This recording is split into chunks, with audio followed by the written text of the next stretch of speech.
Good morning. You have to, yeah, good morning. I don't know about you, but my adolescence was significantly affected by the invasion of my privacy long before social media. So please forgive me for violating one of the TED commandments by relying on words on page. I'm sharing a sensitive topic, children online, and I hope to do it justice without being struck by a lightning bolt before I begin. The most unequal thing you can do is treat people equally. Karl Marx. This is especially the case when it comes to marginalized girls online. I am an ethnomusicologist and a digital media scholar. For the last 2 years, I've been studying the unintended consequences of girls of color growing up online, where not managing your online privacy can be really costly for the most vulnerable populations on the web. And no one escapes the unintended consequences of publicity, and it's not new. But in the age of networked publics, bad news scales much faster. Just one tweet among 700,000 tweets a minute can turn Twitter into a judge, jury, and executioner. The blurring of publicity and privacy on all of our social media platforms, it affects us all. But if you have the right resources, good looks, connections, or capital, you can fight back.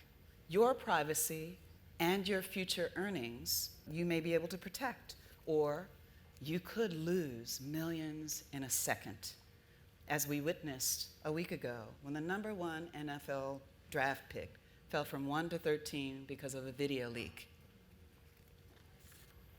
The most unequal thing we do to people online is treat them equally. See, it's easier to pretend that equality is a reality than to actually learn the different degrees of our vulnerabilities. The scale of social media results and the unintended audiences can exacerbate even the most minor negative consequences of our actions. And girls of color, marginalized by age, race, sex, class, and gender, are more vulnerable to those negative consequences. So, I study twerking. Yes, awkward, right? The behaviors of black girls in online spaces is repeatedly the butt of jokes on the social web. I've collected over a batch of over 100 videos of black girls twerking from the privacy of their bedrooms. I call it the Bottom Lines Project. I've watched over a 40-hour work week of twerking videos that total almost 27 million views at least twice. Now, while there's nothing wrong with twerking in the right or appropriate context, references to the dance have become an easy way to go viral, always at the expense of reproducing racist and sexist ideology about girls of color. So how do we get to the bottom of all of this if black girls' interest-driven activities online are constantly culturally appropriated, racially stigmatized, and sexually exploited more than most on social media? Way back before the internet, before I began studying the unintended consequences of social video, I wrote an award-winning book about games, hand-clapping games, cheers, double Dutch jump rope, and the hidden musicianship in girls' embodied musical play. Before Twitter, before world star hip-hop, and before Snapchat, the musical expression found in black girls' nonsense syllables was the heart of their social networking. They made a space and a place for themselves, all their own, on playgrounds or on the front stoop, with games like Eeny, Meeny, Pepsidini, Ucha, Bellini, Achikachi, Liberace, I love you, Tutu, shampoo. See, Eeny, Meeny, Pepsidini is Eeny, Meeny, Miny, Mo, taken from that. And Achikachi, Liberace is education, liberation, hidden in a linguistic code. So long before twerking, very young girls taught themselves to shake it to the east, shake it to the west, shake it to the very one that you love the best. These embodied songs and gyrations were not intended to be sexually provocative. They were and are sassy, not sexual lessons in Black musical style and popular taste. They convey heteronormativity, but it was set to the music and lyrics of girls' own gendered performance, not to exploited rap lyrics. Today, girls' embodied play exists in the largest video sharing archive in history. In recent years, YouTube has become the top destination for kids under 13, even though the minimum age is 13 on most social media platforms. In the last 3 years alone, YouTube Mobile went from 600 million views a day to 6 billion every day, which means that Black girls are messing around in the most public space that ever existed in the history of adolescence without ever leaving their residentially segregated bedrooms. You see, 60% of all children under the age of 18 live in low-income households in the United States. So a photobomb is living large for a girl in the hood. I'm hoping for a very smooth and safe throughout the summer for the next. Where's her parent? Black girls have actually become illegible. One stands for another, doesn't matter, in our media. They're seen in vines like this, but never heard. I first saw this vine on Tumblr and later searched and found it on YouTube, not even knowing her name. The vine ends with, "Where are her parents?" demonstrating how other people's voices speak for or about them as if they have no agency of their own. And while we ignore their agency, Black girls' presence on the web is no joke. According to a Pew Internet study, Black kids today are far more likely than any other demographic, including adults, to use the mobile web. But somehow, they've been written out of the profit or the gains of online twerking. So despite what you heard, twerking did not start in 2013 when Miley Cyrus, formerly known as Hannah Montana, shed her Disney persona and broke the internet twerking while pointing a foam finger between her thighs. So I bet there are a few people in the audience who don't know what twerking is. So let's get to the bottom of this once and for all. Twerking is popping, locking, dropping, or bouncing your booty like a basketball to the beats and rhymes of a rap song. In other words, it's just like lip syncing on YouTube, but instead of facing the camera, it's all about that bass, and maybe some trouble. Twerking even entered the Oxford English Dictionary, and "what is twerking" was the #1 Google search in 2013. But twerking's history is even older than that. See, in 1992, that was the year Miley Cyrus was born, by the way.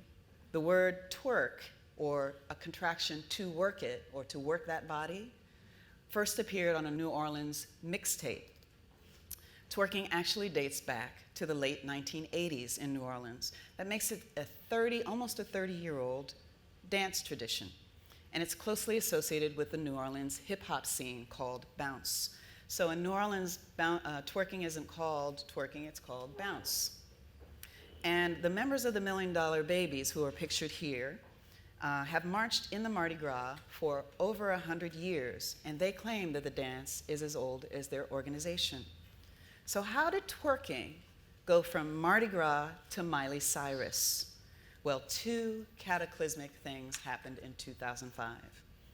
In April, 3 former PayPal employees launched a free video sharing platform. And in August, Hurricane Katrina hit the homeland of bounce. The damage from the levees breaking led to well over 400,000 people being displaced from New Orleans, scattered throughout all of the 50 states, including DC, my home, and Puerto Rico. When I first heard about this massive migration, I thought to myself as a musicologist, we're gonna have Mardi Gras everywhere.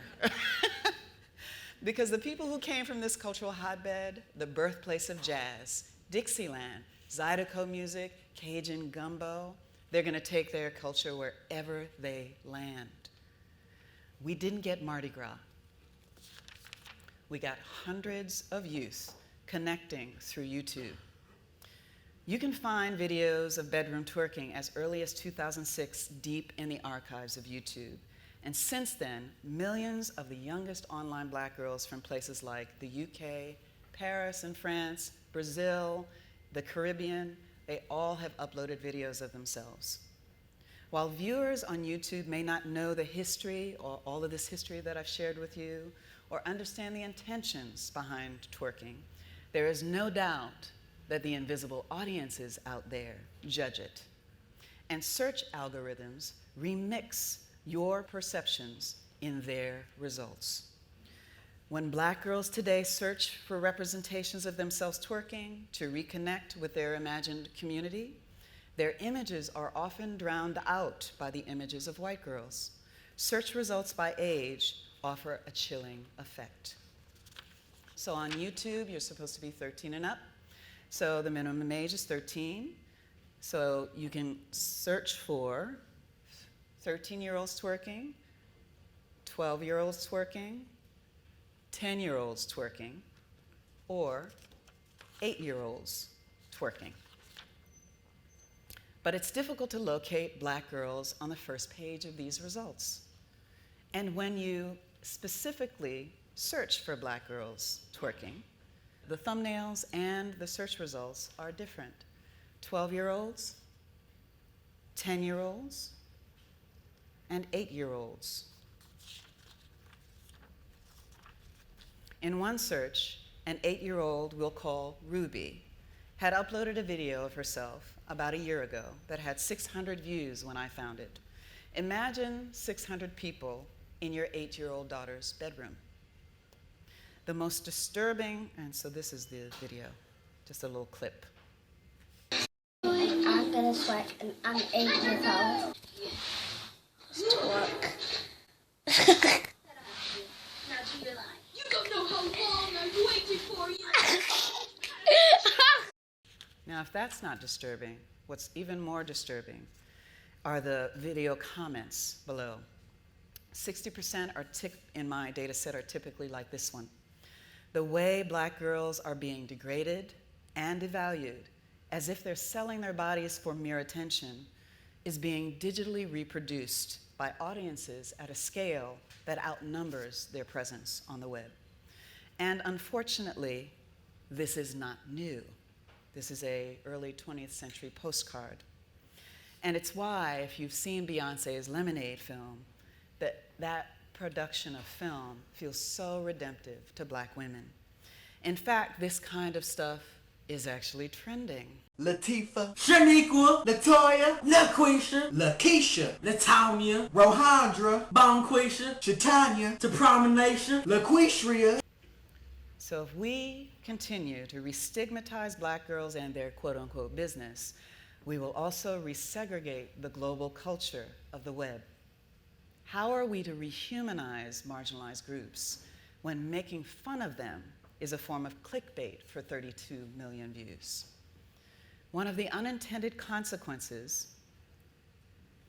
for millions of girls posting these videos includes the possibility of being linked to their identities later in life.